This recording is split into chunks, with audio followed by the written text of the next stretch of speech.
ماہنامہ ترجمان القرآن دور حاضر میں قرآن مجید کے پیغام کو سمجھنے کا بہترین ذریعہ تازہ شمارے کی آڈیو ریکارڈنگ پیش کی جا رہی ہے، سماعت فرمائیے۔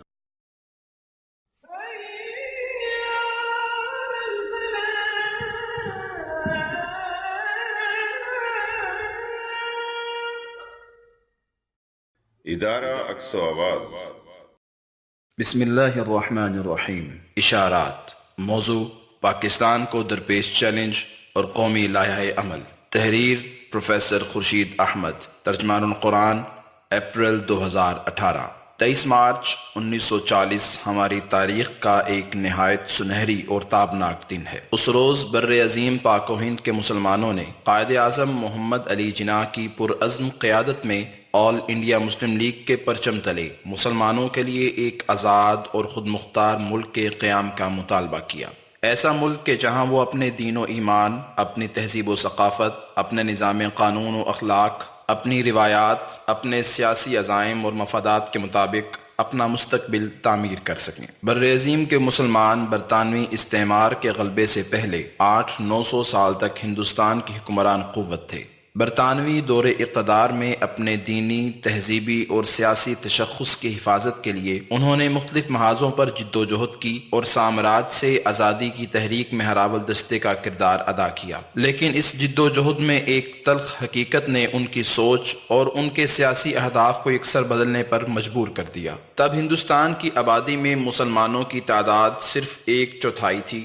اور عددی اعتبار سے اکثریت ہندوؤں کو حاصل تھی۔ مسلمانوں کی کوشش تھی کہ وہ اپنے دینی، تہذیبی اور سیاسی تشخص کو محفوظ اور مستحکم رکھتے ہوئے اکثریت کے ساتھ مل کر محض ایک قومی ریاست، نیشن سٹیٹ نہیں بلکہ ایک ایسی ریاست قائم کریں جس میں ہر قوم اپنے نظریاتی، اخلاقی اور تہذیبی تشخص کو مستحکم کر سکے، اور اس طرح ایک کثیر قومی ریاست، پلورلسٹک سٹیٹ اور کثیر ثقافتی ریاست، ملٹی کلچرل سٹیٹ کا نیا نمونہ دنیا کے سامنے پیش کیا جا سکے۔ لیکن نصف صدی پر پھیلی ہوئی بھرپور سیاسی جد و جہد کے تجربات نے یہ ثابت کر دیا کہ ہندو قوم کسی ایسے تصور کو قبول کرنے کو تیار نہیں۔ یہ وہ پس منظر تھا جس میں مسلمانوں نے دو قومی نظریے کو فکری، سیاسی اور عملی ہر سطح پر پیش کیا اور اس کے فطری تقاضے کے طور پر مسلمان قوم کے لیے بحیثیت قوم حق خود ارادیت کو تسلیم کرا کے ایک الگ ریاست قائم کرنے کا عزم کیا۔ صاف نظر آ رہا تھا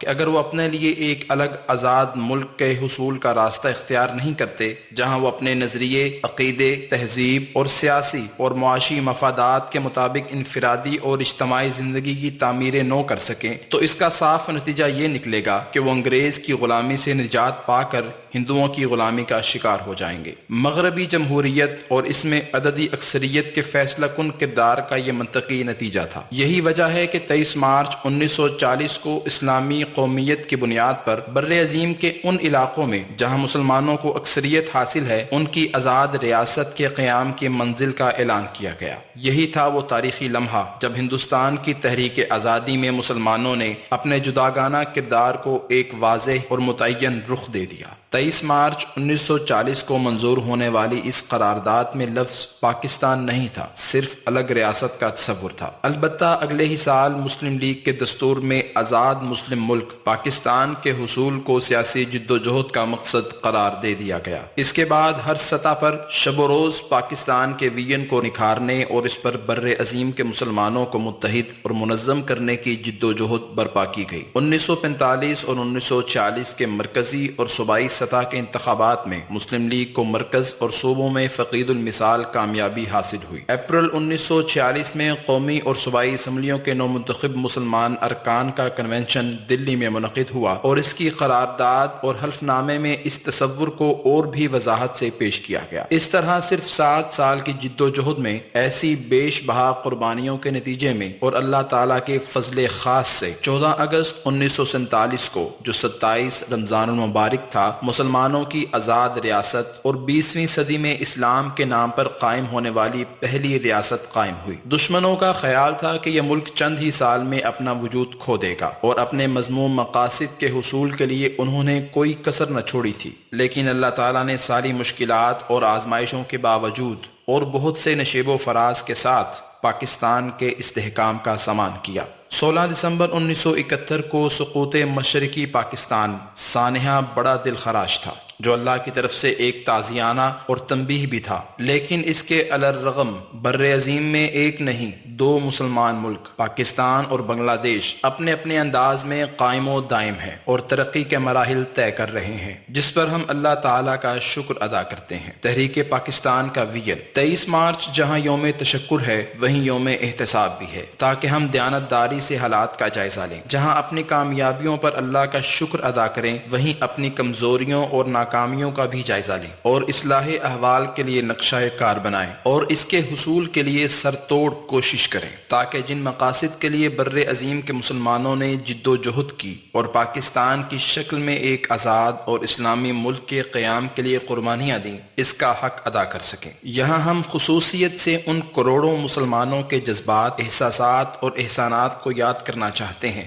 جو یہ جانتے تھے کہ وہ ہندوستان ہی میں رہ جائیں گے اور ایک مدت تک اپنے دوسرے مسلمان بھائیوں اور بہنوں کی آزادی کی جد و جہد میں اپنا حصہ ڈالنے کی قیمت ادا کرتے رہیں گے۔ اگر ہم پاکستان کو ایک طاقتور اسلامی فلاحی جمہوری ملک بنانے میں کامیاب ہو جاتے ہیں تو وہ صرف اہل پاکستان ہی کے لیے نہیں بلکہ پورے خطے کے لیے ایک رحمت اور ایک مثبت قوت ہوگا۔ یہی وہ ویژن تھا جو اقبال اور قائد اعظم نے پیش کیا تھا اور جس نے بر عظیم کے مسلمانوں کو قیام پاکستان کی جد و جہد میں سب کچھ لٹا دینے کے عزم و ہمت سے سرفراز کیا تھا۔ قائد اعظم نے 30 اکتوبر 1947 پنجاب یونیورسٹی لاہور کے اسٹیڈیم میں خطاب فرماتے ہوئے صاف الفاظ میں قوم کو حصول آزادی کے اصل مقصد کی یاد دہانی ان الفاظ میں کرائی تھی۔ ہر شخص تک میرا یہ پیغام پہنچا دیں کہ وہ یہ عہد کرے کہ وہ پاکستان کو اسلام کا قلعہ بنانے اور اسے دنیا کی عظیم ترین قوموں کی صف میں شامل کرنے کے لیے بوقت ضرورت اپنا سب کچھ قربان کر دینے کے لیے آمادہ ہوگا۔ اور یہی بات آپ نے 11 اکتوبر 1947 سول، بحری اور فضائی افواج کے افسروں سے خطاب کرتے ہوئے کہی تھی۔ قیام پاکستان جس کے لیے ہم گزشتہ 10 برس سے کوشاں تھے، آج اللہ کے فضل و کرم سے وہ ایک مسلمہ حقیقت بن چکا ہے، مگر کسی قومی ریاست کا مارز وجود میں لانا مقصود بالذات نہیں ہو سکتا بلکہ کسی مقصد کے حصول کا ذریعہ ہی ہو سکتا ہے۔ ہمارا نصب العین یہ تھا کہ ایک ایسی مملکت کی تخلیق کریں جہاں ہم آزاد انسانوں کی طرح سانس لے سکیں، جسے ہم اپنی ثواب دید اور ثقافت کے مطابق ترقی دے سکیں اور جہاں اسلام کے معاشرتی انصاف کے اصول جاری و ساری ہوں۔ دیکھیے پاکستان کا ویژن قائد اعظم کی نگاہ میں کتنا واضح ہے۔ یہی ویژن پوری تحریک پاکستان کی روح رواں تھا۔ اسی منزل کے حصول کے لیے بر عظیم کے تمام مسلمان، وہ بھی جن کو پاکستان کی نعمت ملنی تھی اور وہ بھی جو ہندوستان میں جانے تھے اور جنہیں مستقبل میں مصائب کا شکار ہونا تھا، وہ سب ایک اعلیٰ ویژن کی خاطر اس جد و جہد میں سب سے آگے تھے۔ پچھلے 70 سال پر میں نگاہ ڈالتا ہوں تو جہاں اللہ کے انعامات پر دل احساس تشکر سے لبریز ہے، وہیں اپنی قیادتوں کی کوتاہیوں اور بے وفائیوں پر دل خون کے آنسو بھی روتا ہے۔ میں بڑے دکھ سے یہ سطور لکھ رہا ہوں کہ ہم نے اپنی تاریخ اور اپنے شرکائے سفر کے ساتھ انصاف نہیں کیا۔ نہ صرف یہ کہ پاکستان کی تاریخ، اس کے بنیادی محرکات، تصور مملکت اور ملکی اور عالمی کردار کا حق ادا نہیں کیا، بلکہ اپنے ذاتی، گروہی اور علاقائی مفادات کی خاطر ملک اور عوام دونوں کے باب میں مجرمانہ غفلت کا مظاہرہ کیا ہے۔ اسی طرح ہم نے اپنی نئی نسلوں کو اپنی تاریخ اور تحریک آزادی کے مقاصد کا صحیح شعور نہیں دیا اور ہمارے حکمرانوں نے الا ماشاء اللہ ملک کی تعمیر و ترقی اور عوام کی خدمت اور خوشحالی کے باب میں اپنی ذمہ داریوں کو ادا نہیں کیا۔ حقیقت یہ ہے کہ جو وسائل اللہ تعالیٰ نے اس ملک کو دیے ہیں، اگر ان کو ٹھیک استعمال کیا جاتا تو پاکستان آج دنیا کے لیے ایک مثال ہوتا اور قیادت کے اعلیٰ مقام پر فائز ہوتا۔ اس اعتراف کے ساتھ اس احساس بلکہ یقین کا ادراک بھی ضروری ہے کہ آج بھی جو مواقع حاصل ہیں وہ بے پناہ ہیں اور ماضی کی غلطیوں اور کوتاہیوں سے سبق سیکھتے ہوئے اگر آئندہ کے لیے صحیح لائحہ عمل مرتب کیا جائے اور مخلص، دیانتدار اور باصلاحیت قیادت کو آگے لایا جائے تو چند برسوں میں صورتحال بدل سکتی ہے اور انشاءاللہ بدلے گی۔ چند مہینوں میں ملک نئے انتخابات کی طرف جا رہا ہے اور یہ ایک تاریخی موقع ہے جب قوم اپنے اصل مشن کے حصول کے لیے نئی قیادت اور نئے پروگرام کے تحت نئے سفر کا آغاز کر سکتی ہے۔ 23 مارچ 2018 کا یہی پیغام ہے کہ اگر مارچ 1940 میں ظلمت کی گہرائیوں کے باوجود منزل کے صحیح شعور اور اس کے بارے میں یکسوئی کے ساتھ قومی عزم اور منظم جد و جہد کے نتیجے میں اللہ کے فضل سے صرف 7 سال میں پاکستان حاصل کیا جا سکتا ہے، تو آج 21 کروڑ انسانوں کو بیدار اور منظم کر کے قدرتی وسائل سے مالا مال اور ایٹمی صلاحیت اور جدید ٹیکنالوجی سے آراستہ یہ مملکت ایک نئی تاریخ کیوں رقم نہیں کر سکتی؟ مشکلات خواہ کتنی ہی ہوں، لیکن ایمان اور عزم صمیم کے ساتھ صحیح مقاصد کے لیے منظم اور مؤثر جد و جہد کی جائے تو اللہ تعالیٰ اس میں برکت دیتا ہے اور بظاہر ناممکن کو ممکن ہی نہیں بناتا بلکہ مشکل کو آسان کر دیتا ہے۔ فَإِنَّ مَعَ الْعُسْرِ يُسْرًا،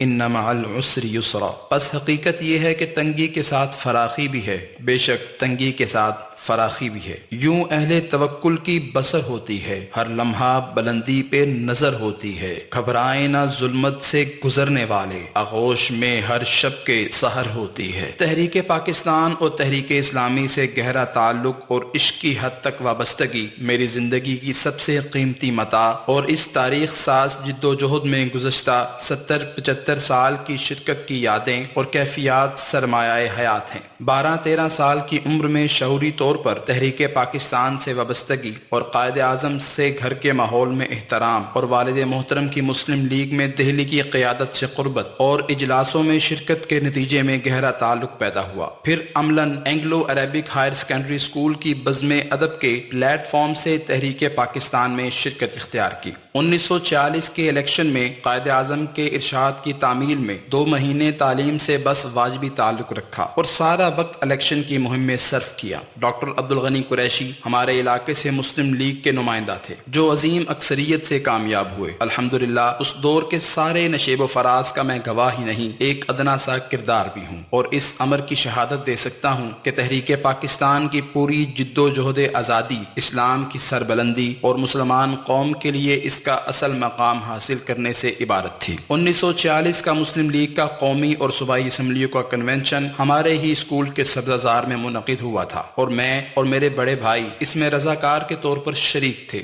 مئی 1947 کو امپیریل ہوٹل دلی میں ہونے والے مسلم لیگ کے کنونشن میں میرے والد محترم بحیثیت منتخب کونسلر شریک تھے اور ہم بھائی کارکنوں کی حیثیت سے خدمات انجام دے رہے تھے۔ پھر میں نے ہندو مسلم فسادات کے سارے مناظر بھی اپنی آنکھوں سے دیکھے ہیں۔ قرول باغ دہلی میں اپنا بھرا پورا گھر لٹتا دیکھا ہے اور تن کے کپڑوں میں جان بچانے کے لیے باڑہ ہندواڑ کے مسلم علاقے میں پناہ لینے کا ایک ایک لمحہ یاد ہے۔ پھر باڑہ ہندواڑ کی وہ رات بھی میں کیسے بھول سکتا ہوں جس میں بلوائیوں سے جان بچانے کے لیے ایک رات میں 4 جگہیں ہمیں تبدیل کرنی پڑی اور بالآخر ہمایوں کے قلعے میں مہاجر کیمپ میں پناہ لینی پڑی، جہاں 1 ماہ سے زیادہ زمین پر سوئے اور خیمے میں زندگی گزارنے کا تجربہ ہوا۔ باڑہ ہندواڑ کی ایک رات کی یہ تلخ یادیں کیسے بھول سکتا ہوں کہ جن تنگ گلیوں میں ہم ایک مکان سے دوسرے مکان میں پناہ لے رہے تھے تو پاس کے گھروں سے آ کے شعلے بلند ہو رہے تھے اور انسانی چربی کے جلنے کی بو دل و دماغ کو معاف کر رہی تھی اور موت کے سائے ہر طرف منڈلاتے نظر آ رہے تھے۔ میں ان تمام مراحل سے گزرا ہوں اور ان کا شاہد ہوں، لیکن الحمدللہ ایک لمحے کے لیے بھی تحریک پاکستان کی صداقت اور کامیابی کے لیے کوئی شبہ نہیں ہوا۔ بالآخر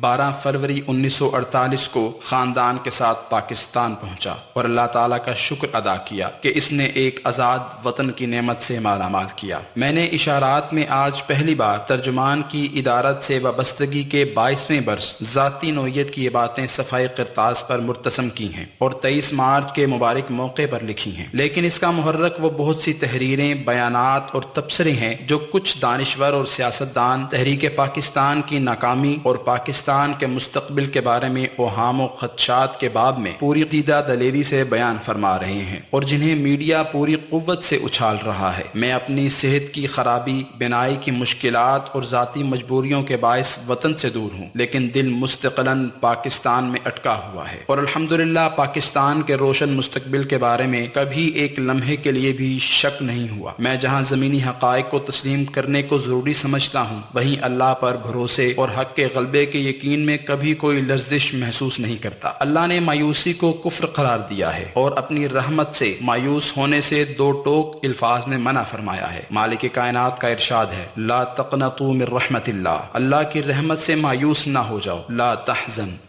ان اللہ معنا، غم نہ کر اللہ ہمارے ساتھ ہے۔ تاریخ کا جو تھوڑا بہت مطالعہ کیا ہے اس نے الحمدللہ مجھے اس یقین سے مالا مال کیا ہے کفر، ظلم اور فساد کی قوتیں انشاءاللہ شکست سے دوچار ہوں گی اور حق کو بلا آخر فتح ہوگی۔ البتہ اس کے لیے اصل ضرورت منزل کے صحیح شعور، اللہ تعالیٰ کی ذات پر مکمل ایمان اور اعتماد، اور مقصد کے حصول کے لیے صحیح حکمت عملی کے مطابق صبر و استقامت کے ساتھ مؤثر جد و جہد کی ہے۔ بندہ اگر ان کا قرار واقعی اہتمام کرے تو پھر رب کریم بھی اپنا وعدہ پورا کرتا ہے کہ اس کا ارشاد ہے وَلَا تَهِنُوا وَلَا تَحْزَنُوا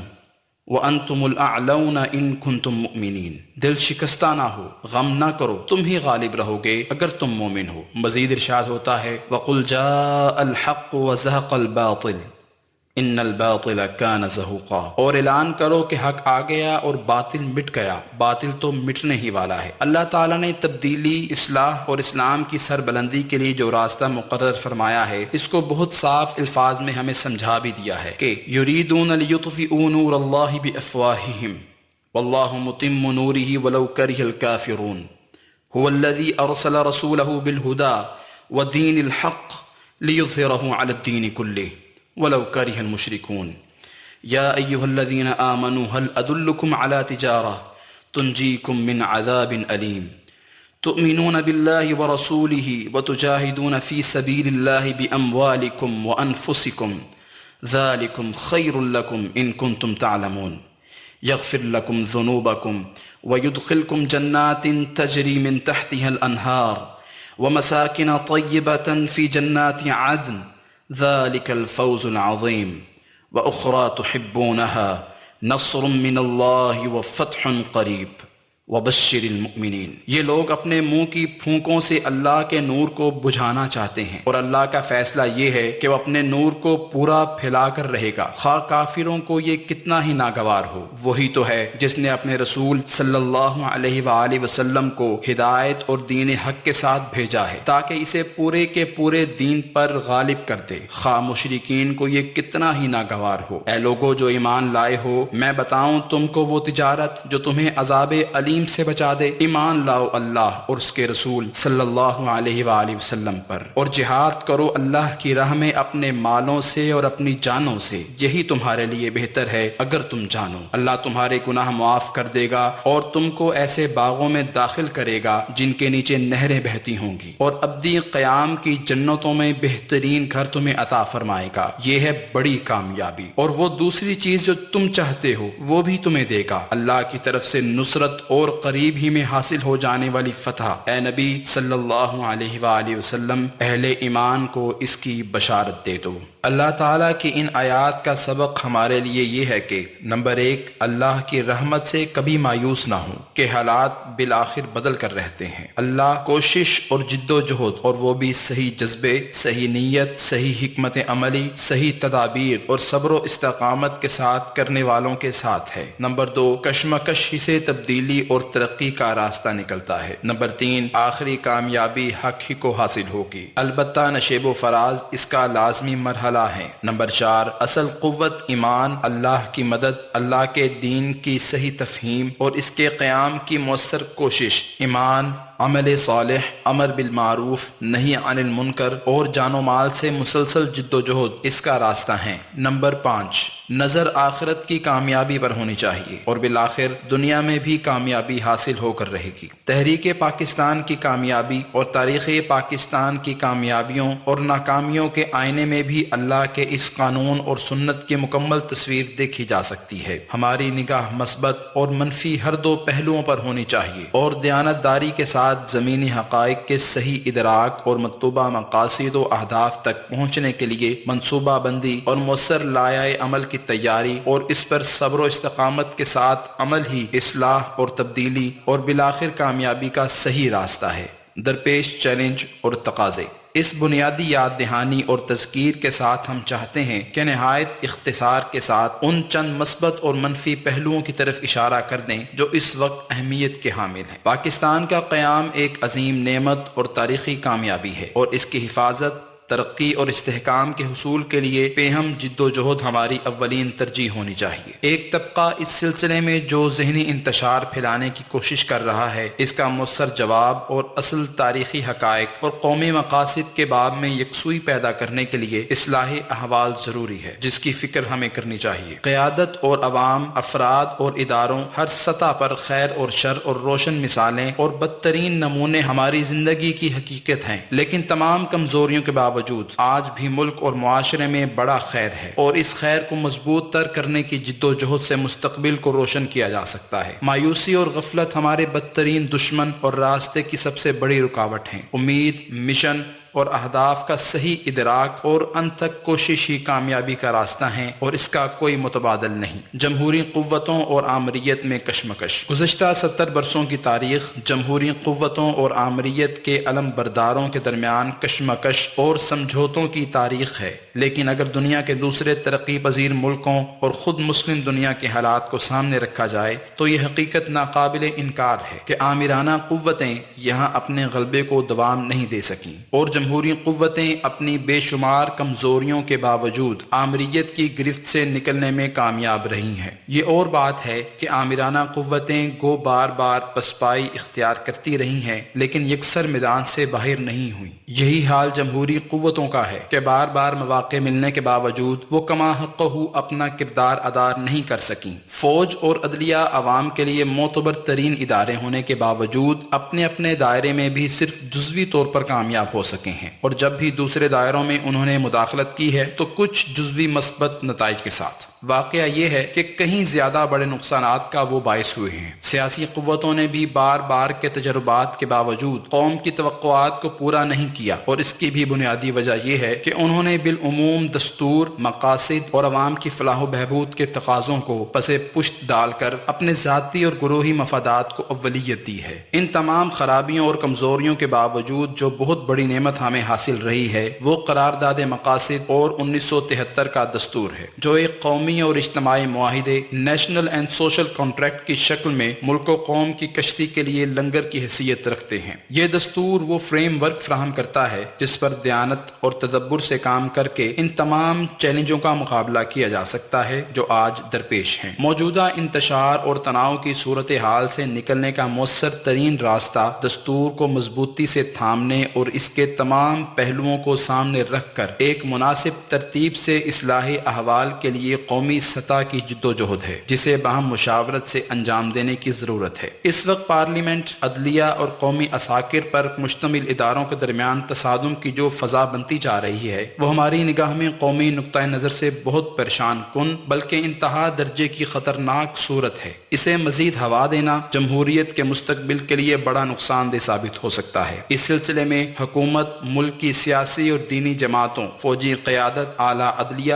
اور میڈیا ہر ایک کا کردار بہت اہم ہے۔ دستور، جمہوریت کے آداب اور روایات اور تاریخ سب کا سبق یہ ہے کہ تصادم کے راستے کو بند کیا جائے اور مل بیٹھ کر موجودہ تناؤ کی صورتحال سے نکلا جائے۔ بدقسمتی سے سابق وزیر اعظم میاں محمد نواز شریف نے عدلیہ اور فوج دونوں کو جس طرح ہدف بنایا ہے، اس نے حالات کو بڑے خطرناک رخ پر ڈال دیا ہے۔ عمل اور رد عمل حالات کو بگاڑ تو سکتے ہیں، انہیں سنوار نہیں سکتے، جبکہ وقت کی ضرورت آگ پر تیل چھڑکنا نہیں، اسے بجھانا ہے۔ انا کی پرستش مزید تباہی کا راستہ ہے، اور یہ ذمہ داری ہم سب کی ہے۔ سیاسی قیادت، تمام پارلیمانی جماعتیں، عدلیہ، وکلاء برادری، سول سوسائٹی کے نمائندے، میڈیا اور فوج کے ذمہ داروں پر لازم ہے کہ حالات کی نزاکت کا پاس و لحاظ کرتے ہوئے تمام معاملات کو دستور میں دیے ہوئے خطوط کے اندر حل کرنے کی کوشش کریں۔ اس میں نہ کسی کی فتح ہے اور نہ کسی کی شکست۔ اس سے زیادہ تکلیف دہ اور کیا بات ہوگی کہ قومی اسمبلی کا اسپیکر بھی احتجاج میں واک آؤٹ کرے اور ملک کے وزیر اعظم صاحب سینٹ کے چیئرمین کی تصحیق کریں، نون لیگ کے تاحیات رہبر کی صاحبزادی اور مشیر عدالت عظمیٰ اور قومی سلامتی کے اداروں کے خلاف فروز اعلان جنگ کریں، اور فوج کے سربراہ کو مجبوراً صحافیوں کو بریفنگ دینا پڑے اور ملک کا چیف جسٹس روز بیان دے اور وضاحتیں کرے۔ بات کرنی مجھے مشکل کبھی ایسی تو نہ تھی، جیسی اب ہے تیری محفل کبھی ایسی تو نہ تھی۔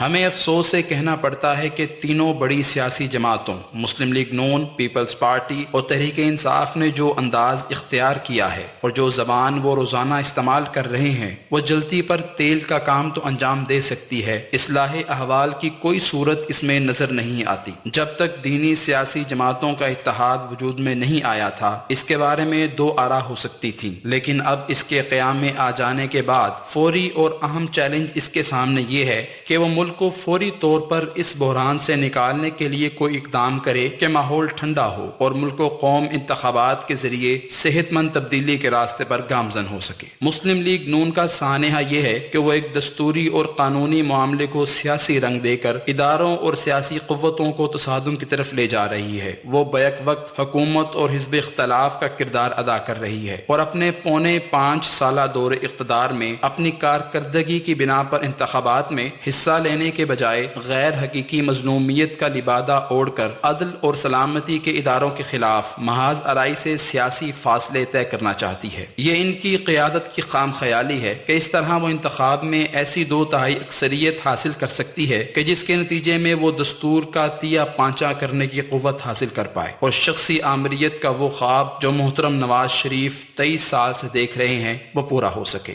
ہم صاف الفاظ میں انتباہ کرنا چاہتے ہیں کہ سیاست میں فوجی مداخلت نے نہ ماضی میں کوئی قومی خدمت انجام دی ہے نہ آئندہ دے سکتی ہے۔ فوج کا کام ملک کا دفاع اور ملک کی سول حکومت کی تائید اور معاونت ہے۔ بلا شبہ قومی سلامتی، دفاع اور ملک کے مفادات کے سلسلے میں فوج کے نقطہ نظر کو سمجھنا اور باہم مشاورت سے ایک دوسرے سے استفادہ کرنا ہی صحیح سیاسی اور دستوری طریقہ کار ہے۔ اسی طرح اگر قانون سازی، پالیسی سازی، اچھی حکومت و انتظامی صلاحیت کار، پارلیمنٹ اور حکومت کی ذمہ داری ہے تو قانون کا احترام، انصاف کا قیام اور دستور کی حفاظت اور تعبیر اعلیٰ عدلیہ کی ذمہ داری اور استحقاق ہے۔ اس باب میں اسلامی جمہوریہ پاکستان کے دستور نے بڑی واضح رہنمائی دی ہے اور اعلیٰ عدالتوں کی تعبیرات کی روشنی میں اختیارات میں تحدید و توازن، چیک اینڈ بیلنس کا ایک واضح نقشہ سب کے سامنے ہے۔ اس میں عدالتی فعالیت، جوڈیشل ایکٹیونیس اور عدالتی احتیاط، جوڈیشل ریسٹرینٹ دونوں کا ایک مقام ہے جس کا احترام ہونا چاہیے، لیکن ایک دوسرے کے دائرے میں کھلی یا دھمکی، اوورٹ اینڈ کوورٹ مداخلت دستور اور قومی مفاد دونوں کے احکام اور روح سے مطابقت نہیں رکھتی۔ یہی معاملہ مسلح افواج اور قومی سلامتی کے معاملات کا ہے۔ اس وقت اس سلسلے میں اگر بکٹٹ آزادی، فری فار آل کی کیفیت نہ بھی ہو تو ایک دوسرے کے پاؤں پر پاؤں رکھ کر راستہ روکنے کی کیفیت تو نظر آتی ہے جس کی اصلاح باہم مشورے سے ضروری ہے۔ جس ملک میں نظام حکومت تحریری دستور کی بنیاد پر قائم ہو وہاں بالادستی صرف دستور کو حاصل ہو سکتی ہے اور باقی سب دستور کی تابع اکائیاں کریچرز ہوتی ہیں اور انہیں دستور ہی جائز حق لیجیٹیمیسی دیتا ہے اور دستور کے دائرے ہی میں وہ اپنے اختیارات کو استعمال کر سکتے ہیں۔ دستور نے اعلیٰ عدلیہ کو اختیار دیا ہے کہ وہ دستور کی تعبیر کرے اور ایسی قانون سازی، پالیسی سازی کو خلاف دستور قرار دے جو دستور کے انسانی حقوق کی دفعات سے متصادم ہو یا وہ جو قرآن و سنت کے احکام کے منافی ہوں۔ عوام کے ووٹ کے تقدس اور بالادستی کے نام پر دستور اور قانون سے کوئی بالادست نہیں ہو سکتا۔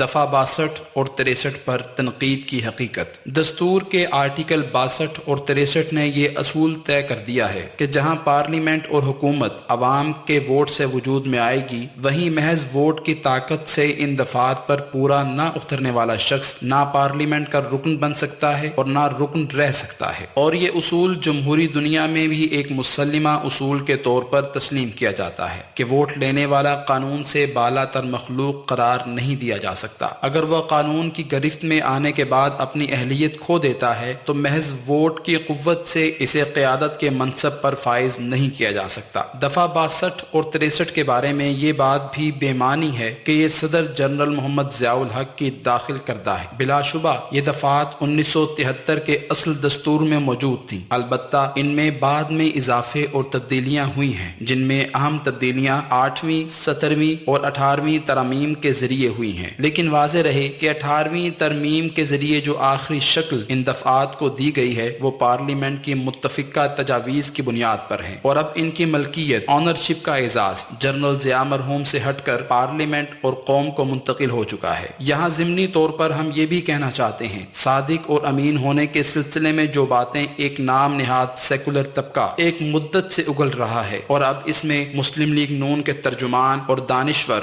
جو کل تک اس کے مؤید تھے وہ بھی شریک ہو گئے ہیں۔ ایک بہت سطحی اور افسوسناک غوغا آرائی ہے۔ علم سیاست ہی نہیں بلکہ مینجمنٹ اور حکمرانی کا ہر طالب علم واقف ہے کہ ہر سیاسی نظام ہی میں نہیں بلکہ چھوٹی اور بڑی کاروباری قیادت تک کے لیے امانت، دیانت اور صداقت بنیادی صفات کی حیثیت رکھتی ہیں۔ اسلامی نظام میں تو یہ اولین شرائط ہیں، لیکن دنیا کے ہر نظام میں دیانت، آنیسٹی، اعلیٰ کردار، انٹیگریٹی اور معاملہ فہمی، پروڈنس لازمی اور صاف تصور کیے جاتے ہیں۔ مشہور مصنف سر آئیور جیننگز نے اپنی شہرۂ آفاق کتاب کیبنٹ گورنمنٹ میں لکھا ہے کہ ایک وزیر اور وزیر اعظم کی اولین اور ناقابل سمجھوتا خصوصیت اس کا اعلیٰ کردار انٹیگریٹی ہے۔ اگرچہ صلاحیت کے باب میں کمی پیشی ہو سکتی ہے جس کی تلافی مشیر اور معاونین کے ذریعے ہو سکتی ہے، لیکن اگر صداقت اور دیانت کے باب میں قیادت مطلوبہ معیار سے فروتر ہے تو اس کا کوئی متبادل نہیں ہو سکتا۔ دفعہ 62 میں جو الفاظ استعمال کیے گئے ہیں ان میں کوئی ابہام نہیں ہے۔ کیمبرج ڈکشنری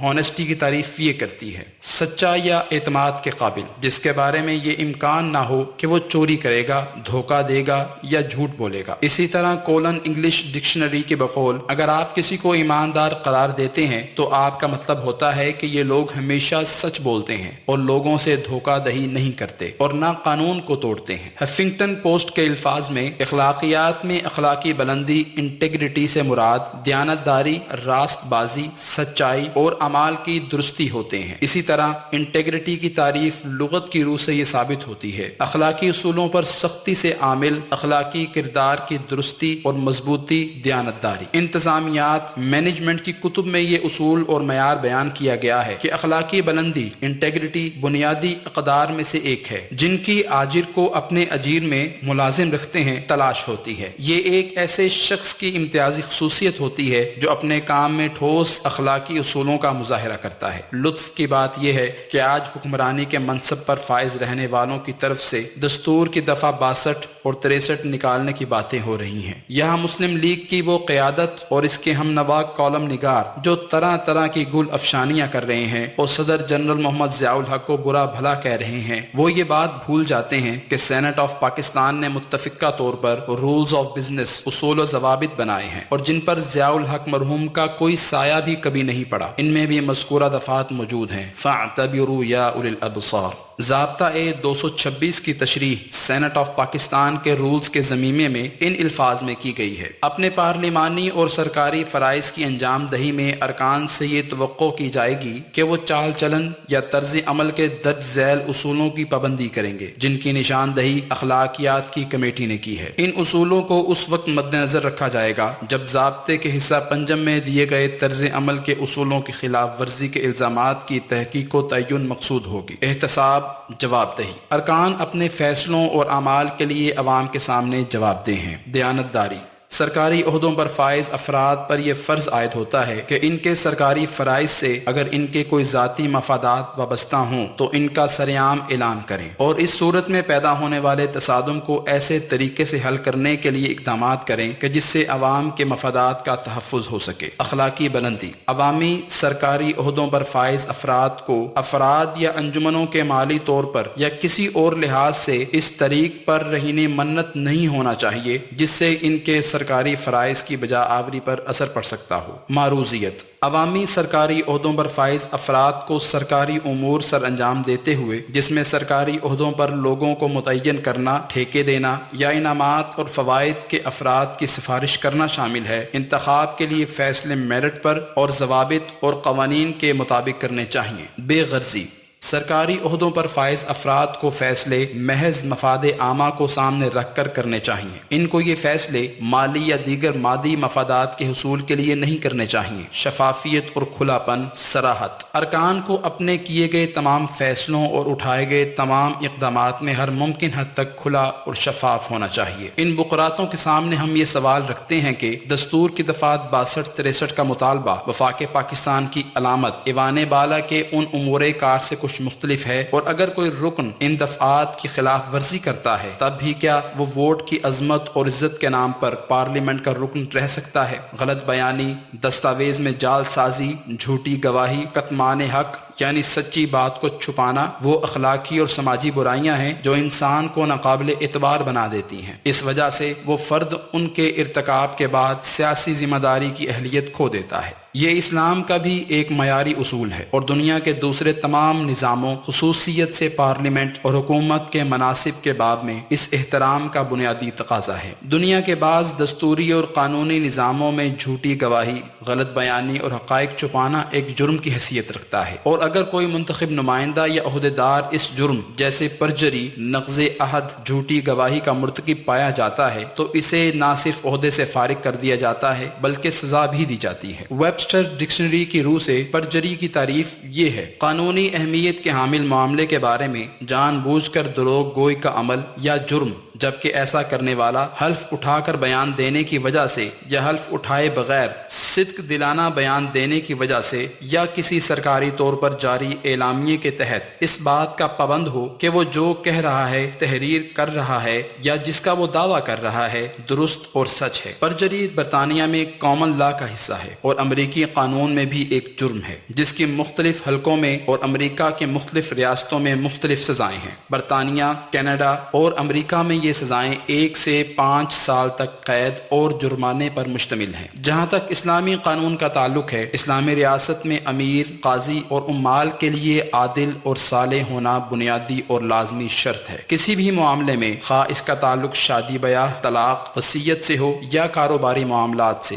گواہ کے لیے عادل ہونا لازمی شرط ہے۔ جھوٹی گواہی پر حضرت عمر رضی اللہ تعالی عنہ نے 40 کوڑوں کی سزا بھی دی ہے، اور جھوٹے گواہ کو آئندہ گواہی کے لیے نااہل قرار دیا جاتا ہے۔ اسلامی معاشرہ ہی نہیں، ہر مہذب معاشرے میں جھوٹ اور بددیانتی اخلاقی اور معاشرتی جرائم ہیں۔ علم الرجال کے اصولوں کے مطابق اگر کسی راوی سے کسی معمولی سے معاملے میں بھی خلاف واقعہ روش کی کوئی جھلک نظر آئی ہے تو اس سے روایت قبول نہیں کی گئی ہے۔ اس امر پر جتنا بھی افسوس کیا جائے کم ہے کہ محض اپنی ذات کو بچانے کے لیے اسلام کے مسلمہ اصول اور دستور کی واضح دفعات کا مذاق اڑایا جا رہا ہے اور انہیں تبدیل کرنے کے منصوبے بنائے جا رہے ہیں تاکہ وہ افراد جو دیانت و امانت اور صدق و صفا کے معیار پر پورا نہ اترتے ہوں وہ ملک و قوم کے سیاہ و سفید کے مالک بن سکیں۔ اس سے بڑا ظلم جمہوریت اور عوام کے ووٹ پر کیا کیا جا سکتا ہے کہ ووٹ لینے والے کو ہر قانون و دستور اور بنیادی اخلاقی اصولوں سے بالا کر دیا جائے، اور محض اس بنا پر چونکہ اسے ووٹ حاصل ہوتے ہیں اس کے لیے یہ جرم اور قانون شکنی جائز ہو جائے۔ جس طرح ووٹ جمہوریت کا ستون ہے، اسی طرح قانون کا احترام، قانون کی نگاہ میں سب کی برابری،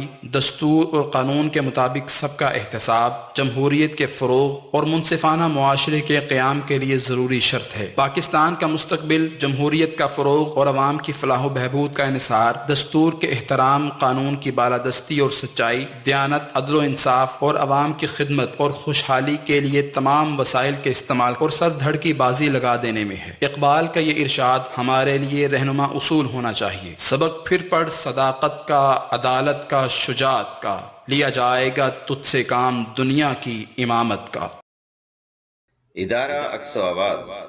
آڈیو اور ویڈیو کی دنیا میں معروف نام، دروس قرآن و حدیث، حمد باری تعالی، نعت رسول مقبول، نصیحت آمیز تقاریر، تحریکی ترانے اور مشہور نظمیں عرصہ دراز سے آپ کی خدمت میں پیش کر رہا ہے۔ دعوت و تبلیغ کے لیے ادارہ عکس و آواز ایک منفرد انداز کے ساتھ